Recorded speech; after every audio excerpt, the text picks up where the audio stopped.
Hey guys, my name is Jeremy Kel7EC. I'm a solo content creator in the state of Alaska. Usually do portable operations, ham radio operations, portable. But today we're going to do something a little different. We're actually going to explore a abandoned boat. Back in the early 1960s, I believe. It belonged to a Joe Redington Sr. So this boat was built by Bob Matheson and his brother back in the 1950s. Joe Redington beached it here back in the late 1960s, and it's been there ever since. Now there have been some locals that have came out and tried to do some restoration to the boat. So Joe used this boat to go between his homestead between here and Flathorn Lake. So we're probably, I'm guessing, probably close to a half a mile from the boat. We're gonna launch the Air 3 and see if we can get some cool shots of it. All right, you guys ready? Let's go.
Piece of history.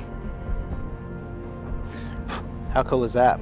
So Joe Redington was known as the father of the Iditarod, and if you look just to the left of this this video right here, that is a National Historic Iditarod trail marker. So we could operate pretty close to that boat and do a Parks on the Air activation. I think that would be pretty cool. That's awesome.